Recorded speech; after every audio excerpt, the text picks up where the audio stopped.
हर घर में एक ऐसा बंदा जरूर होता है जिससे टीवी का रिमोट लेना मुमकिन नहीं। वो बंदा या तो कार्टून देखता है या फिर खबरें। बाबा जी कहते हैं कि अगर आपके सर और आंखों में दर्द रहता है तो अपने मोबाइल को खुद पर से 7 बार वार कर कहीं दूर किसी कोने में फेंक दें, इंशाल्लाह शिफा मिलेगी। जो खवातीन 35-40 साल की होकर भी खुद को चांद ही समझती हैं, इनको बताते चलें कि चांद या तो 29 का होता है या 30 का, इससे ज्यादा एक दिन का भी नहीं होता। भाई जिस दिन से डैम के लिए 10 रुपए दिए हैं, मुझे तो ऐसी फीलिंग आती है जैसे मुल्क मेरे सहारे ही चल रहा है।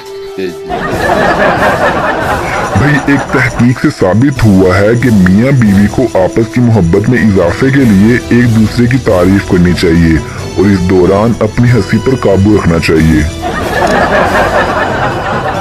यार कभी कभी मैं सोचता हूँ कि काश मोहब्बत भी तालीम की तरह होती। माँ बाप मार मार कर कहते हैं कि करो मोहब्बत बगैर, तो यही तो उम्र है।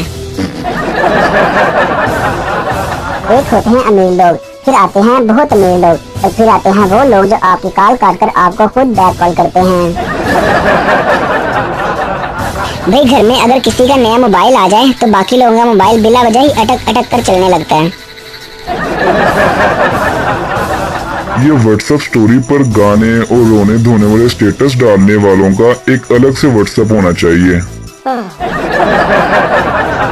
एक लड़की बगैर मेकअप के दरख्त के नीचे से गुजर रही थी। ऊपर बैठी चुड़ैल चिल्लाकर बोली, नहीं बाजी जरा परा होके लांग, मेरे बच्चे डर गए ने। मैं अभी खबर मिली है कि ओप्पो मोबाइल फोन यूज करने वालों का मुंह बेशक पिस्तौल जैसा हो, लेकिन फोटो अच्छी आ जाती है। जैसा कि आप सब जानते हैं कि अक्ल बादाम खाने से नहीं बल्कि धोखे खाने से आती है, और मैंने अपनी इस मुख्तसर सी जिंदगी में हमेशा धोखे खाए हैं। मिसाल के तौर पर सेब, खजूर, अमरूद, अनार, नाशपाती वगैरह सब धोखे खाए हैं। आप भी धोकर खाया करें। सुनने में आया है कि लड़कियां भी बहुत अजीब मखलूक हैं। सर्दियों में हाफ बाजू और गर्मियों में फुल बाजू पहनकर घूमती हैं। एक बीवी अपने शोहर से, जानू मैं चाहती हूँ कि कराची में कोई चुरंगी या कॉलोनी मेरे नाम पर हो। शोहर, कराची में ये दोनों चीजें तुम्हारे नाम पर ऑलरेडी हैं। बीवी खुशी से, वो कौन सी? शोहर, नागन चुरंगी और भैंस कॉलोनी। अमीर की औलाद, पापा आज गर्मी बहुत है। पापा, बेटा आज ही एसी लगवा लेंगे। गरीब की औलाद, अब्बा आज कितनी गर्मी पै रही है। अब्बा चल तेरी टेंट करावा फिर। यार कभी कभी मैं सोचता हूँ कि वो पुरानी फिल्मों वाली गर्लफ्रेंड के बाप हमें क्यों नहीं मिलते, जो कहते थे कि ये लो ब्लैंक चेक और दफा हो जाओ मेरी बेटी की जिंदगी से। आज की आपको सबसे अहम न्यूज से आगाह करते चलें कि दोस्त ऐसे बनाएं जिनकी बेइज्जती करने के बाद सॉरी ना कहना पड़े। रिश्ते के लिए आने वालों को अगर एक 2 साल की और एक 1 साल की बच्ची भी दिखाई जाए तो वो यही बोलेंगे, छोटी वाली ज्यादा प्यारी है। रात को मेरी वाली मुझे कहती, सोच रही हूँ कि टीचिंग शुरू कर दूँ, पैसे भी मिलेंगे और बच्चों से इनकी चीजें भी छीन छीन कर खा लिया करूँगी।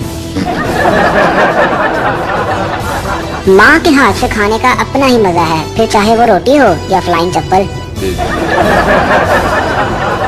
एक लड़के ने लड़की को प्रपोज किया। लड़की ने लड़के को खूब मारा, उठाकर मारा, चप्पल से मारा, पत्थरों से पीटा, घसीट कर मारा। लड़का उठा और कपड़े झाड़ कर बोला, तो फिर मैं इनकार ही समझूं? ले दस। अगर आपको हमारी ये वीडियो अच्छी लगे तो इसे लाइक और शेयर जरूर कीजिए, और मज़ीद ऐसी वीडियोस देखने के लिए सब्सक्राइब कीजिए लतीफ़ों की दुनिया यूट्यूब चैनल को, और बेल आइकन को प्रेस कीजिए ताकि आप हमारे कोई वीडियो मिस न कर सकें। Thanks for watching.